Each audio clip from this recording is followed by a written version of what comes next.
Welcome back, I'm Pop, and this is a reading from the Book of Carolla. We continued the Entertaiment chapter because it was so long, we broke it into two parts, and let's get right down into it.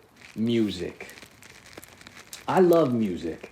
I don't know anyone who says they don't. The problem for me is I love good music. Based on what's playing on the radio, the music everyone else likes sucks. So I'm forced to listen to that shitty music on the radio. Music is one of those topics that are very personal and that people claim is subjective. But if you like I Need to Know by Mark Anthony, or you don't feel like you've heard the Oak Ridge Boys enough, Elvira, in this week, you're a brainless fuck who doesn't know shit about music. The problem with those people is they're dumb, and dumb people respond to repetition. Thus, they end up thinking songs that blow ass are good because they were beaten into their heads by corrupt program directors.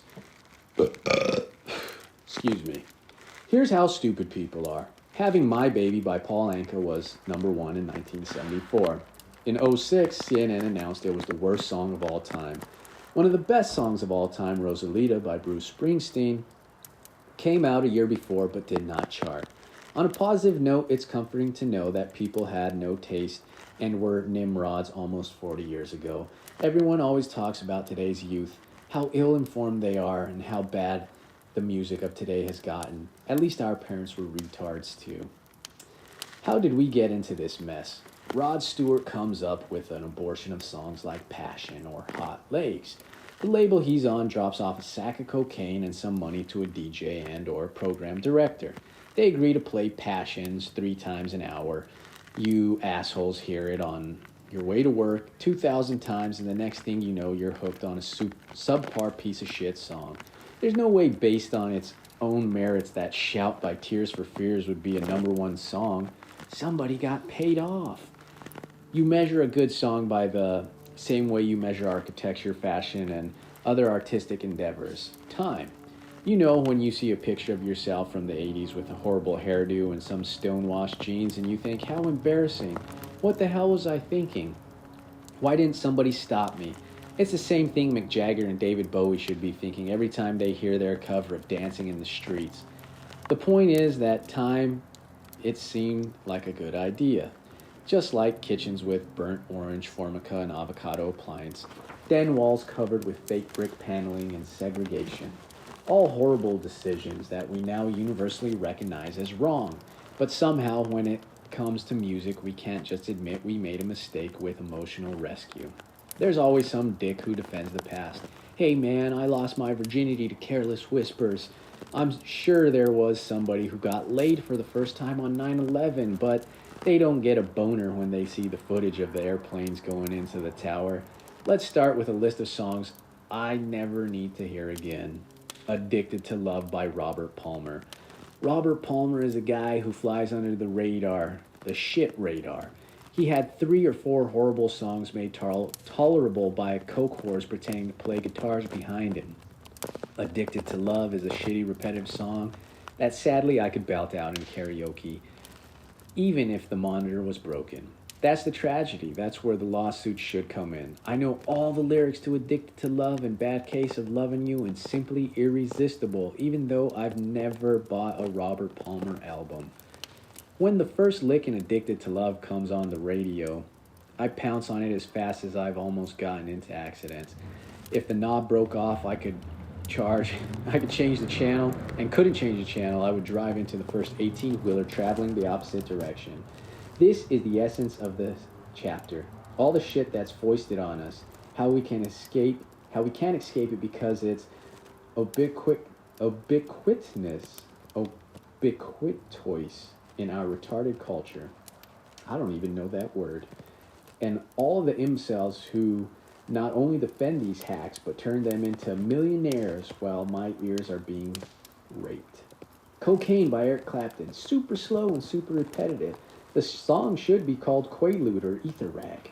It's also ironic that just a few short years after Ed Sullivan told Mick Jagger to change the lyrics from Let's Spend the Night Together to Let's Spend Some Time Together, and told Jim Morrison not to say Girl We Couldn't Get Much Higher, Eric Clapton is allowed to do a 15-minute homage to the Booger Sugar.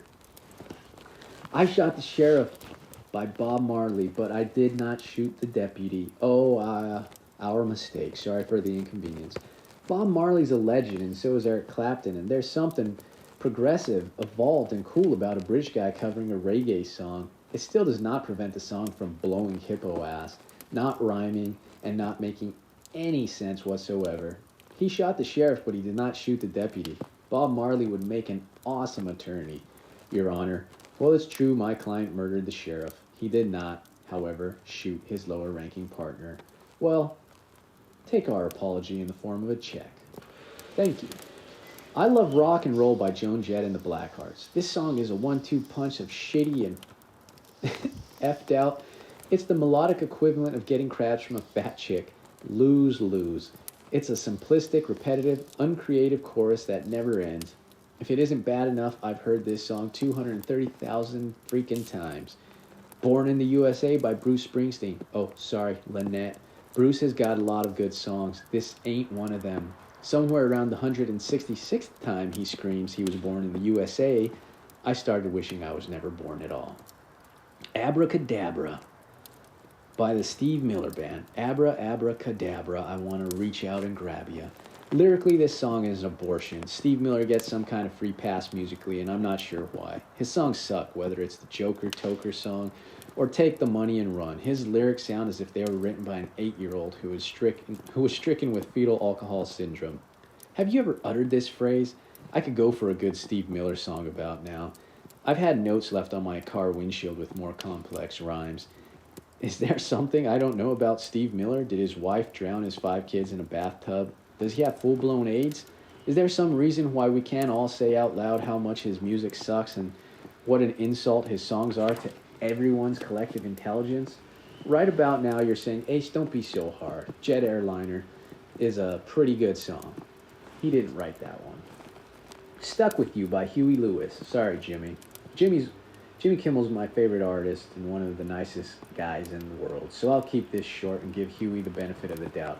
I'm sure he was extremely high when he wrote this retarded nursery rhyme and never thought in his wildest dreams it would get picked up for airplay. This, by the way, is how you know you're popular, even when your shittiest song gets a ton of airplay. The Girl Is Mine by Paul McCartney and Michael Jackson. This song is lame enough while you're singing, but when they start talking to each other and using each other's first names, it goes into the gay stratosphere. Brass Monkey by the Beastie Boys. It's hard for me to bag on this song because if I couldn't sing and had zero musical talent yet insisted on being in a band, I guess this is the kind of shit I'd crank out to. Beautiful Girls by Sean Kingston. A great example of a modern shitty song. A lot of new songs sound as if they're synthesized and it's intentional. In the past, when they found some hot chick who could really sing, they'd clean it up in the studio. But the whole plan was not to let you catch on. Now there's a whole new brand of music that sounds as if it's being sung by Roomba, which goes against the very essence of music. No soul, no human beings, no connection. When I was a kid, all the futuristic movies would show humans sitting down for dinner. On their plate would be a pill that said turkey, and it on another pill that said stuffing next to it. This is what this feels like. Plus, it's just a straight rip-off of Benny King's Stand By Me. American Woman. The Guess Who recorded the 8-minute version of it in '69, and Lenny Kravitz did the 4-minute version that feels like 8 minutes in '99. If you want to have fun, you can play a little musical Who's On First? Who had the shittiest song of the 1970s? But Guess Who? That's what I'm asking. To be fair to Lenny, I don't think he likes his song. He picked the music based on a complicated algorithm that boils down to what song he looks coolest playing in front of the full-length mirror with his guitar. Maneater by Hall & Oates. I know you guys love Sarah Smile and Rich Girl and expect me to give Hall & Oates some sort of pass based on the work they did before. Maneater? Well, guess what? OJ has a Heisman and he rushed for 2,000 yards. This is not only one of the worst songs ever created, it's one of the worst artistic endeavors ever undertaken. And I'm including Piss Christ. And those enema painter guys. It used a shitty metaphor to illustrate a messed up theme. And just when things could not get any worse, there's a horrible generic 80s sax solo. Call me old-fashioned, but I like my sax solos to have some relationship with the song that they're in. That sax solo sounds if Hall & Oates reached into a pillowcase and said, 80s sax solo. Picture Rob Lowe in St. Elmo's Fire. Oh, great plane, thanks for flying over. Just ruined the whole take.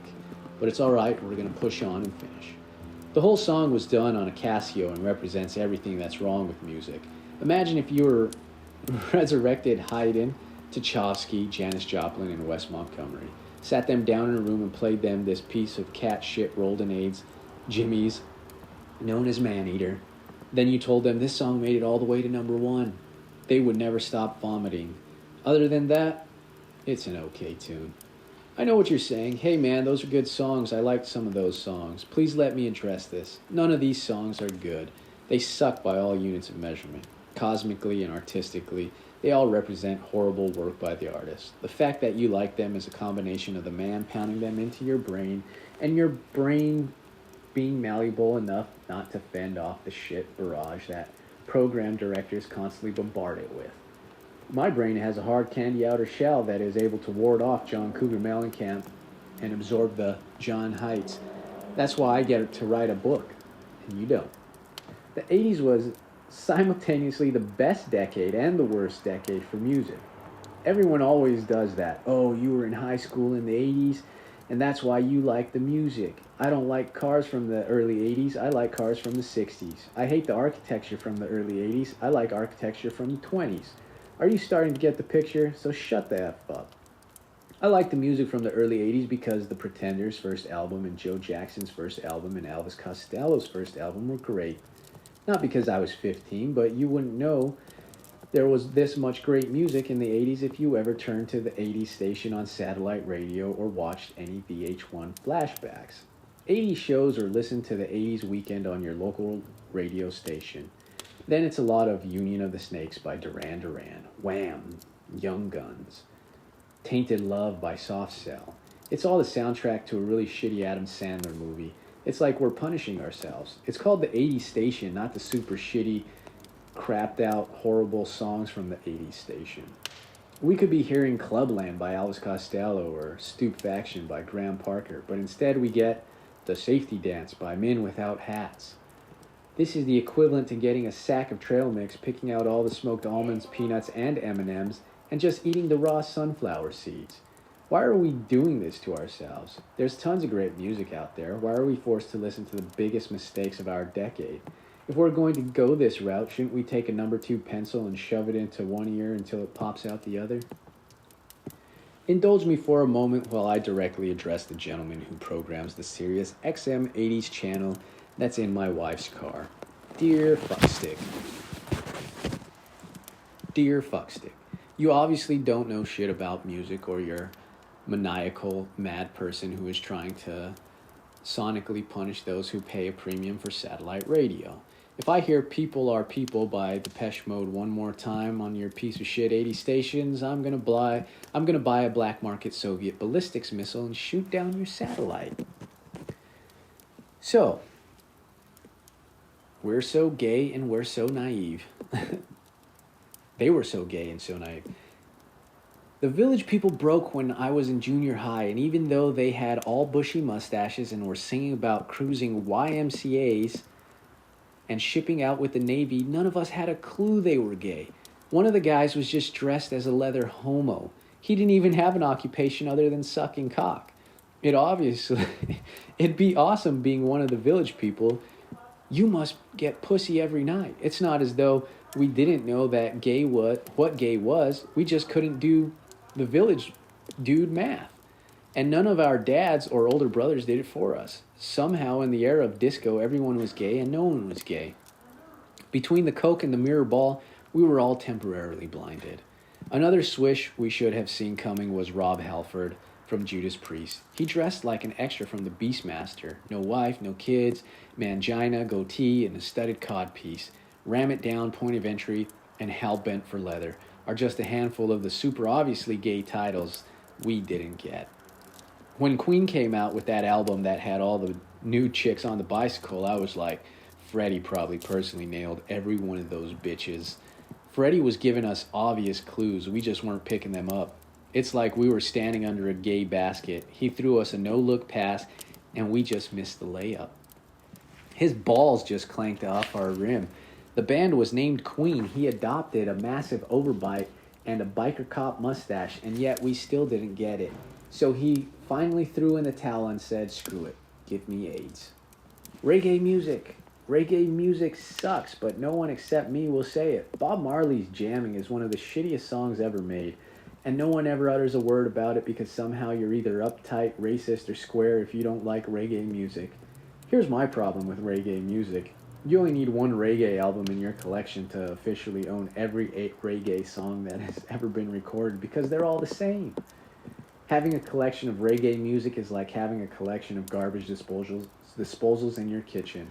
If you've got one, you're covered. Here's how you know reggae music sucks. Whenever you argue with someone about reggae music, they go, are you telling me that with your feet in the sand in the Caribbean as far as the eye can see, sipping rum out of a hollowed out pineapple, that reggae music doesn't sound great? Of course it does. A recording of my mom getting raped would sound good under those circumstances. What if I made that argument? Are you telling me you don't enjoy Ben Folds when you're getting your cock sucked? Nobody else works where you are and what you're doing into the music argument.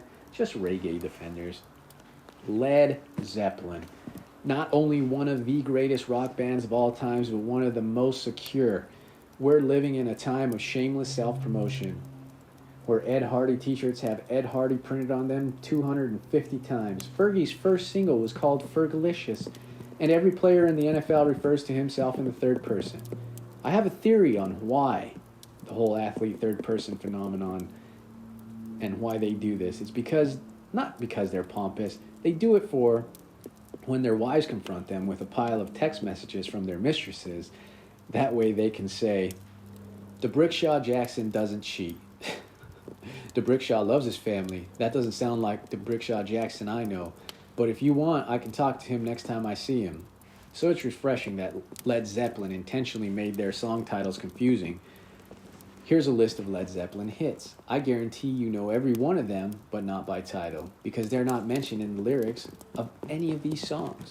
Black Dog, Dyer's Makers, Immigrant Song, Moby Dick, Over the Hills and Far Away, Four Sticks, Trampled Underfoot, The Wonton Song, The Battle of Evermore. This is why Stairway to Heaven is Led Zeppelin's most requested song. Because no one wants to call the radio station and say, could you play that one song that goes da da da, I live for my dreams and a pocket full of gold? The song titles are complex, but when it comes to the album titles, they lay them out like IKEA instructions. Zeppelin 1, Zeppelin 2, Zeppelin 3, Zeppelin 4.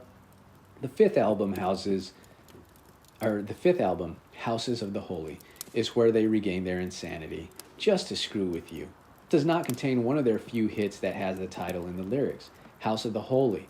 That's on Physical Graffiti. The antithesis of this is another great rock band from the 70s. The name of the band, Bad Company. The name of his first album, Bad Company. The name of the first single, wait for it, Bad Company. Paul Rogers also named his first daughter Bad Company.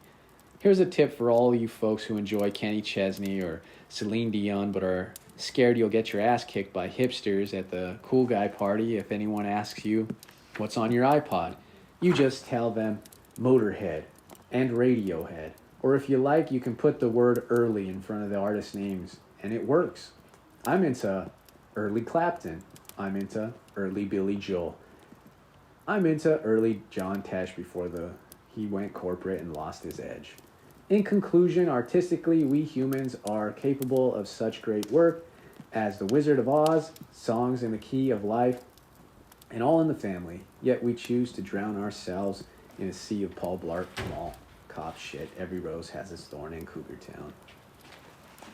And with that, I will call it an end because I have to go take a shit, and I think my rug's getting delivered. Thank you.